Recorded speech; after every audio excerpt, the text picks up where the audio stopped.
Olá, seja mais uma vez muito bem-vindo aqui ao canal do Ayrton Bruto. Pessoal, enquanto você assiste aí a nossa vinheta, se inscreva no nosso canal, acione o sininho, dê seu like, compartilhe e comente nosso vídeo no final. Nos ajude nesse início e após a vinheta vamos ao que nos interessa.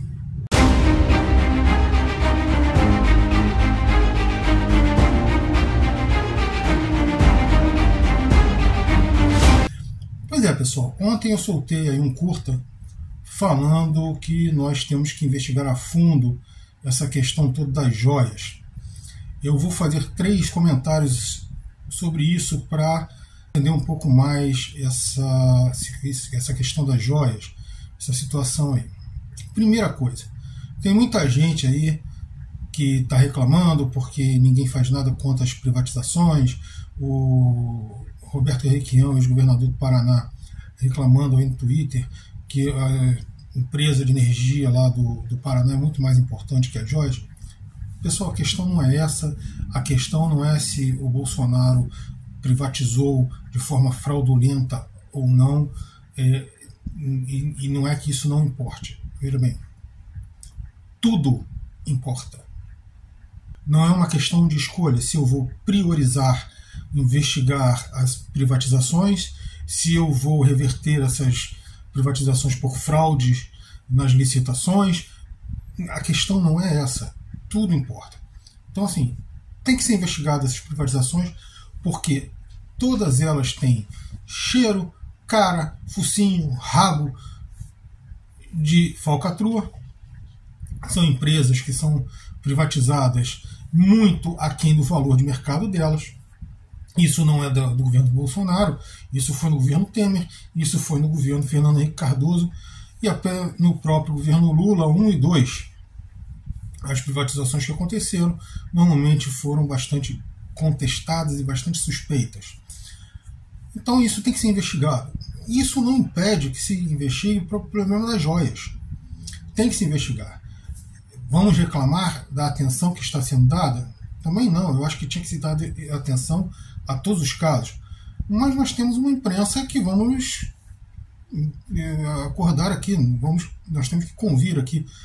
Essa imprensa, ela não presta para nada, é uma imprensa ideologizada, é uma imprensa que está a serviço justamente das classes que promoveram essas privatizações fraudulentas, e é uma imprensa que jamais ela vai tocar nesse assunto, a não ser que ela seja obrigada por força das circunstâncias. Se explode realmente um escândalo que se espalhe pelo Brasil e que seja comprovado que estava ligado aí o governo, empresários e tal, e aí ela vai ter que aderir na força das circunstâncias. Mas ela levantar esse debate, ela buscar essa reparação, jamais essa imprensa fará isso. Então, não vamos confundir as coisas de que a imprensa tem que fazer, de que nós temos que... Sim, nós temos que fazer tudo isso, mas você não pode contar com essa imprensa. Nós temos que fazer. E ficar reclamando que está se dando atenção à joia e não está se dando atenção a essas privatizações é ficar chovendo no molhado, é perder tempo. Até porque uma coisa não impede a outra. Na verdade, você tem que investigar a questão das joias e tem que investigar a questão das privatizações. Como tem que investigar também a questão de uma série de desvios que ocorreram durante a Covid, né, a epidemia, em que a CPI da Covid lá no Senado apurou várias irregularidades e indícios fortes de irregularidades no Ministério da Saúde e em outros pontos também. Que até agora nada foi feito de efetivo a respeito disso. E outras questões mais. Dito isso, vamos ao segundo ponto. Nós tivemos, após a queda da Dilma, aquela questão toda da Lava Jato. Então, você teve uma série de investigações, muitas delas foram investigações corretas até, apuraram algumas coisas, mas primeiro, existe a questão do juiz natural. O Sérgio Moro não era juiz natural. Foi forçado uma barra para ele investigar questões da Petrobras.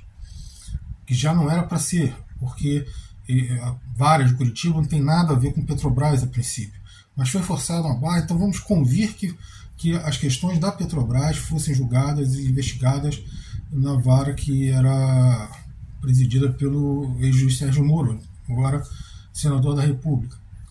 Gente, daí a você ir para Furnas e outras empresas estatais e você querer transformar aquilo numa caça às bruxas da corrupção, você desviou totalmente o foco da coisa, e ainda que você tenha acertado em alguns pontos, você erra na questão do jus natural, porque existem regras para se conduzir um processo, existem regras para se fazer um julgamento e existem regras para se condenar ou não um réu.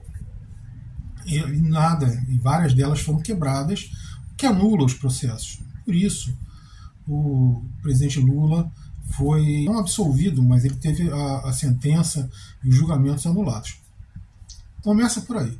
Segundo, que as provas, que não eram provas, eram indícios, eram muito frágeis.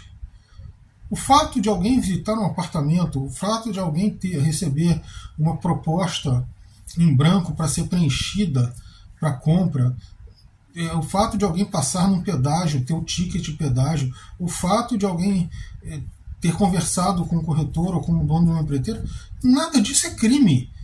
E a junção disso tudo também não é crime. Senão todas as pessoas que compram imóveis no país são criminosos. Né? Então, assim, não houve nenhum fato que fosse criminoso, que tivesse sido apontado. Forçaram uma situação para tentar ligar o imóvel lá, o tal do triplex, ao Lula. Não conseguiram, porque não tinha. Tentaram forçar isso aí, seria propina por um serviço, uma obra que a empreiteira teria feito pela Petrobras. Então, assim, foi tudo muito frágil, baseado na palavra de gente que estava presa, forçada a depor. Então, assim, nada disso é prova, nada disso que foi levantado serve como prova. E mesmo que essas pessoas tivessem ido lá e delatado de livre e espontânea vontade, a palavra de alguém não pode ser prova suficiente para tirar a liberdade de outra pessoa. Você tem que ter uma prova concreta. Eu não estou falando desses indícios superficiais, você tem que ter uma prova realmente concreta. Você tem que ter uma transferência de dinheiro, a emissão de um cheque calção, a emissão de um cheque administrativo. Nada disso ocorreu. Não houve isso. Você tem que ter a escritura lavrada em cartório, pelo menos, mesmo que não tenha sido registrada, mas pelo menos a escritura. Não tinha. Não existia nenhuma prova de aquisição do imóvel. O imóvel sempre pertenceu à empreiteira, depois ele foi arrolado para pagar dívidas da própria empreiteira, ou seja, foi uma sentença dada sem o menor cabimento ter sido dada. E isso tem que se ter atenção agora, para não se cometer o mesmo erro. Veja bem, que houve desvio, houve. Que houve roubo de joias do Tesouro Nacional, houve. Do patrimônio da República. As joias, por lei, isso é lei. Objetos de valor, a não ser que sejam objetos extremamente pessoais. Joias não são objetos pessoais. Joias, ainda mais de alto valor, são objetos de valor.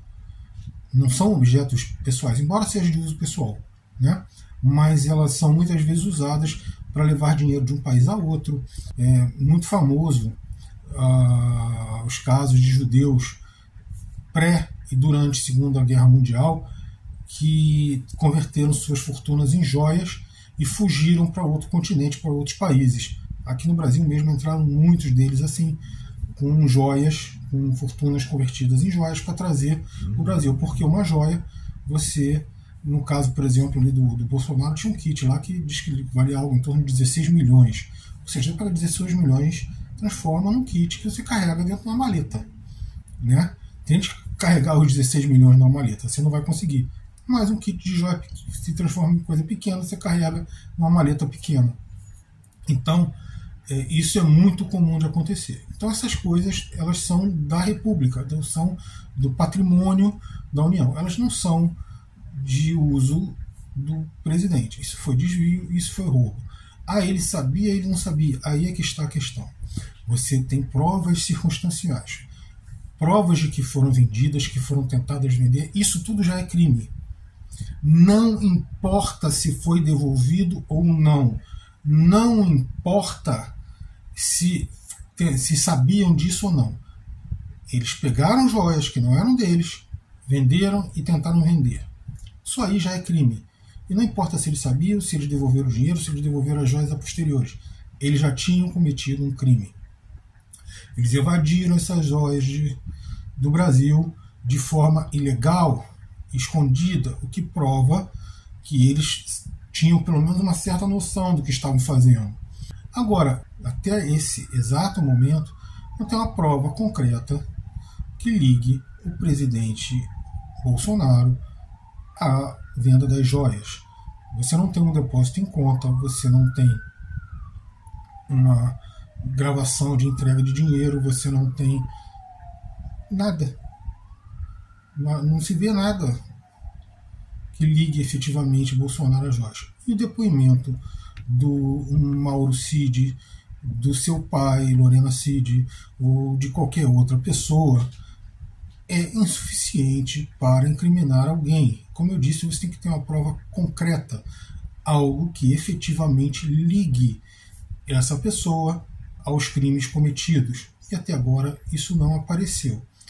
Ah, mas tem a gravação no WhatsApp, a mensagem que o Mauro Cid mandou lá para acho que Marcelo Câmara, coisa assim, que era o outro assessor do Bolsonaro. Pois é, Mauro Cid falar com Marcelo Câmara sobre Jair Bolsonaro, sobre botar dinheiro na conta de Jair Bolsonaro ou não, não é prova de que Jair Bolsonaro esteja envolvido no crime. É um indício forte, muito forte, mas não prova. Tem que se provar efetivamente que Jair Bolsonaro tem alguma coisa com isso. A lei é bastante clara. Em dúbio pro réu. O terceiro ponto disso tudo é que, veja bem, após o golpe de 2016, você tem uma caça às bruxas. Sim, é verdade. E você tem problemas sérios no Brasil por causa disso. Mas nós não podemos confundir as coisas. Uma investigação e um julgamento precisa ser feito a partir do momento que você tenha indícios de um crime. O crime já está comprovado que houve. O que você precisa agora é fazer uma investigação profunda, séria, usando formas, meios corretos para chegar ao máximo de pessoas possível que estejam envolvidas com essa questão, com esses crimes. Houve uma venda de joias da Presidência da República, e a Presidência da República é uma instituição, não é uma pessoa. Então as joias eram da República, não eram do Jair Bolsonaro. Mas nós temos que ver o que irá realmente ser apurado ou não. Sem isso, você não pode chegar e crucificar e dizer que Jair Bolsonaro é isso, aquilo, aquele outro. Mas o que a gente acha e o que a gente prova são duas coisas, às vezes, muito distantes. E na justiça tem que valer o que você prova, não o que você acha. Valeu, pessoal. Obrigado pela presença de vocês aqui e até o nosso próximo vídeo.